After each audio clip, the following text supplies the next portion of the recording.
A friend of mine asked me if I have any material of how to sell while being in the weeds. His name is Phil Tabitas. So I say, yeah, of course I have something. I have how to create business while being in the weeds. In the weeds is common in restaurants, which means somebody is busy, somebody is overwhelmed, and somebody is having a hard time keeping up with the volume. Being in the weeds can happen to everyone, even the most skilled salesperson in restaurants. So what do you do when you're in the weeds?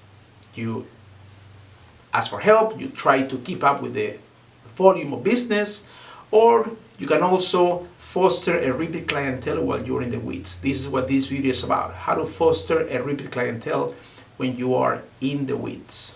There are several reasons why you could be in the weeds. It could be that the restaurant is overbooked, too many people to serve. It could be that the restaurant is short-staffed, that creates more workload for the rest of the members. It could be that the kitchen is short-staffed, or it could be that a restaurant is very popular at a certain time of the day. There's many reasons why a restaurant can get in the weeds.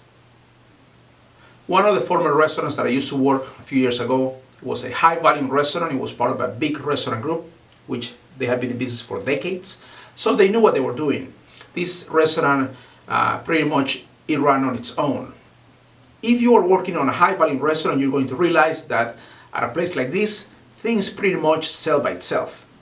Since things are selling by itself in a high-volume place, it's at this point that you're going to switch gears and you're going to go from a salesperson to a relationship-building person in restaurants, and you're going to foster that repeat clientele for the future. Let me show you a scenario of what being in the weeds looks like. Every table at your section is full. Every section in the restaurant is full. The bartender is behind their drinks. The kitchen is behind. Food is not coming out. There is not enough runners to run the food. The host is stressed. Your manager is asking you to run tables, and everyone is overwhelmed. You might be thinking that there's nothing you can do if you find yourself in that situation, if you find yourself in the weeds. But that is not true. There's a lot that you can do to help yourself be in a better position if you are in the weeds. Let me show you another scenario of being in the weeds. Let's say your food is late and it's not coming out. Don't do like others. Don't go to the back of the restaurant to see the food. Food is not going to come out any quicker if you just go out and see the kitchen.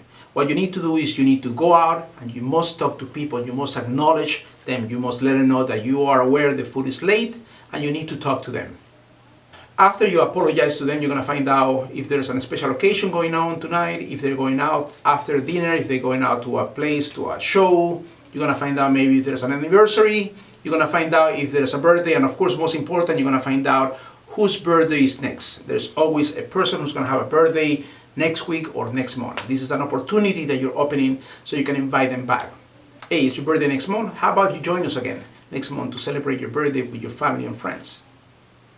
Another scenario could be that the food is taking too long.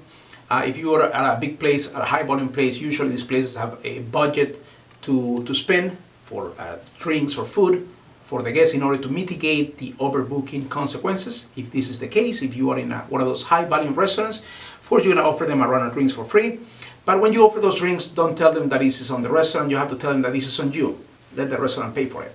These drinks are on you. You're offering these drinks to them. They should enjoy them. You are the front face of the restaurant at this point, and you have to look good to your guests. If you happen to be at a place in which they don't usually sell a round of drinks for free, not all restaurants are high-volume restaurants. If that is your case, you can talk to your manager and you can ask if you can send a couple of side dishes for free because the food is taking too long, or maybe if you can send a dessert for free. You are taking actions in order to help the guests feel better. It's the gesture that counts. Your guest is going to remember you for that and they're going to come back to see you again. The act of talking to your guests is going to let them know that they're not being forgotten, that you care and that you are aware that the food is taking too long, and it's going to let them know that they are at a place in which a professional server is taking care of them.